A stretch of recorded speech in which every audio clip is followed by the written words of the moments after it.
It is a very windy day here in Rochester in the southeast of England, and the only place I could find to film where my tripod wasn't getting blown over was sheltered here by the castle walls. So apologies that the background isn't quite as picturesque as it usually is. I've got a story for you. I actually cut 3 whole paragraphs from the start of my script for this because I was going to explain the history of what makes a city in the UK, but honestly, it was a bit dull, and the actual story here is how a local government tried to save a bit of money and ended up losing a status symbol that was nearly 800 years old. The only thing I need to cover first is that after centuries of changes to the rules, the British definition of a city now in the 21st century is that a city is a city because it's on the government's list of cities. That's it. That's the whole definition. Despite what many people think, it's got nothing to do with size or power or population or cathedrals or castles, or universities, or history. Those might be reasons why a city was put on the list centuries in the past, but these days the only rule is it on the government's list? And new cities get added to the list because the Queen says so, usually when there's some big national celebration. Sometimes there will be a competition and bidding process, and a few dozen towns and villages will file paperwork saying why they should get city status. The decision is actually taken by government ministers, of course. The Queen just approves it. But officially, Queen says, that one, and that's a city now. That was a really bad impression of the Queen. So the people of Rochester were quite surprised in 2002 when they discovered that Rochester was no longer on the list. It hadn't been for 4 years, and they were now living in a regular town, not a city. Not because they'd angered the Queen, although that would have been fun, but apparently because someone forgot to file some paperwork.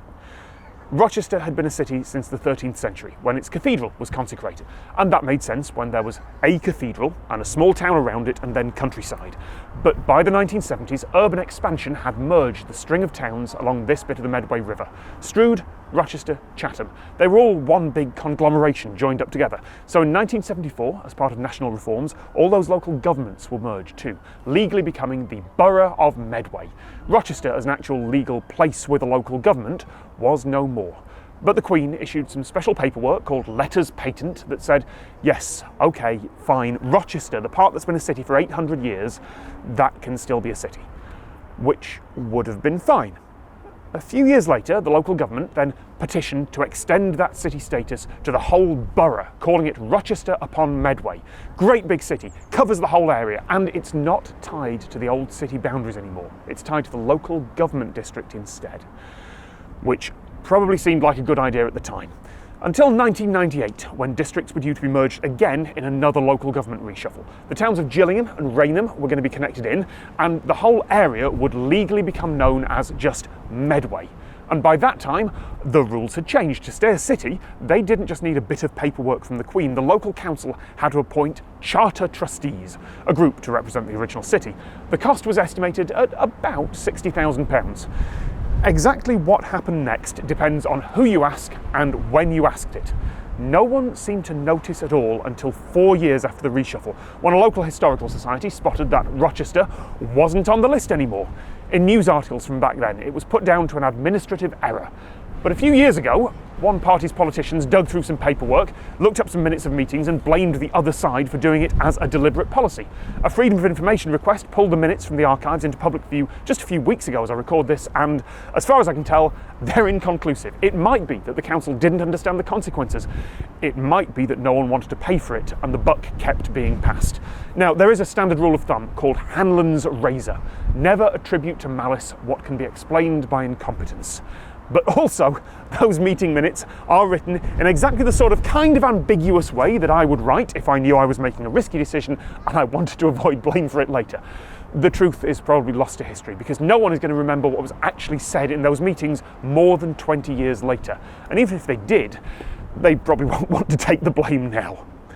And now the city status is lost. Rochester can't get it back because Rochester isn't really a legally defined place anymore. Sure, you can type the name into a navigation app, you will get here.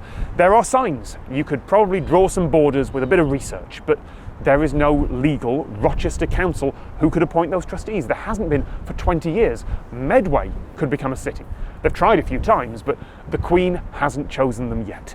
And Medway is not Rochester. Does it make any difference?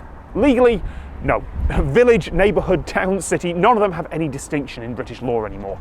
But one of those words makes the place sound bigger and more prestigious. Maybe being on the list would affect whether a place gets investment or businesses moving to the area. But it looks like Rochester will now forever be, well, arguably, not even a town, just a neighbourhood of Medway. A very, very windy neighbourhood of Medway. There's a storm coming tomorrow. It would have been worse.